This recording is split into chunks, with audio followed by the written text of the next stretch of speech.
नमस्कार, नोइंग आयुर्वेद में आप सभी का स्वागत है।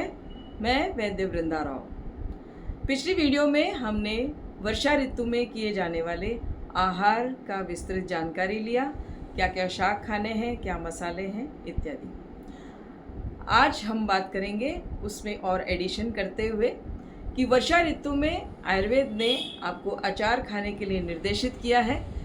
गर्मियों में जो भी अचार डाले गए हैं, कैरी का अचार, लेसुए का अचार, करेले का अचार, जो भी तरह के अचार डाले हैं उनका सेवन अभी कर सकते हैं, क्योंकि अभी वर्षा ऋतु में कुछ चटपटा खाने का मन करता है तो अचार उसमें हमारी लिए उपयोगी होता है। इसके अलावा अलग अलग तरह की कई तरह की चटनियाँ का भी हम उपयोग कर सकते हैं।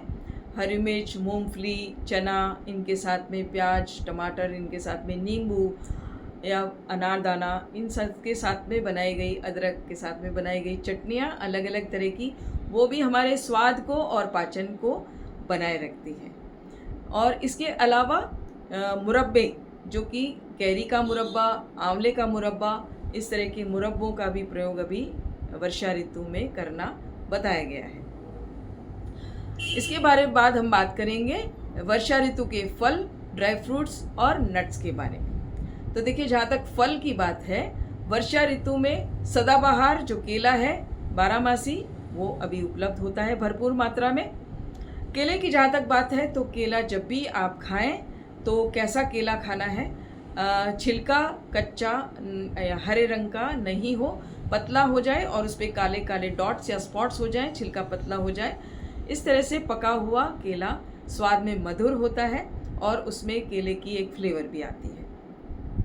केला इस प्रकार से आप जब भी खाएं तो दिन के समय में खाएं, सूर्यास्त के बाद केले का सेवन नहीं करना चाहिए।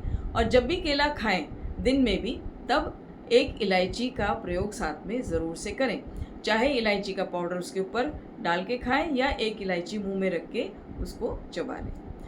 तो इस तरह से जो केला है वो सुपाच्य हो जाता है और हमें भारी नहीं पड़ता है। इसके बाद जो वर्षा ऋतु का फल है वो है जामुन। जी हाँ, जामुन जो डायबिटिक लोगों के लिए एक प्रिय और एक उपयोगी फल है। जामुन के बाद अनार इस ऋतु का फल है, क्योंकि इस ऋतु में बहुत उल्टी और दस्त होने की संभावना बढ़ जाती है, तो अनार उसमें बहुत ही उपयोगी फल रहता है। उसके बाद छोटे एक एप्पल, देसी एप्पल आते हैं, खट्टे मीठे छोटे एप्पल, वो अभी आते हैं। नाशपाती या बब्बू गोशा जिसको कहते हैं, वो भी इसी ऋतु का फल है। और अंत में नारियल, पानी वाला जो नारियल रहता है, वो जिसको श्रीफल भी कहते हैं, वो भी इसी ऋतु का फल है। इन फलों के बाद में जो हम ड्राई फ्रूट्स की बात करते हैं, तो अभी जो भी ड्राई फ्रूट हमें सेवन करने हैं उसको भिगोकर ओवरनाइट सोक करके उसका प्रयोग नहीं करना है।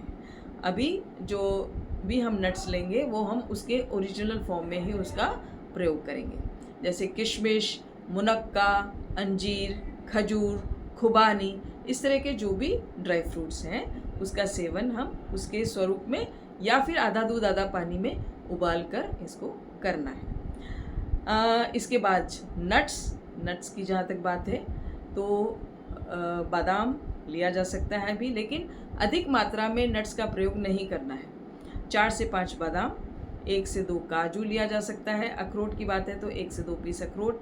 पिस्ता भी 2 से 4 से ज़्यादा अधिक मात्रा में पिस्ता नहीं खाना चाहिए, क्योंकि नट्स पचने में भारी होते हैं और वर्षा ऋतु में अग्नि मंद होती है इसलिए, लेकिन अल्प मात्रा में इसका सेवन करना चाहिए, क्योंकि शरीर की रुक्षता को ये तैलीय होने से कम करते हैं।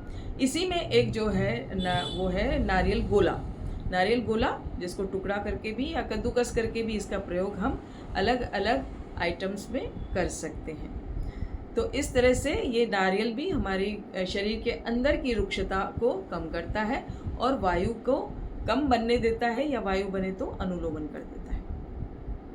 इस तरह से ये वर्षा ऋतु में आप इन चीज़ों का सेवन करेंगे, ऋतु फल, ऋतु के ड्राई फ्रूट, इन चीज़ों का प्रयोग करेंगे तो आप निश्चित रूप से स्वस्थ रहेंगे।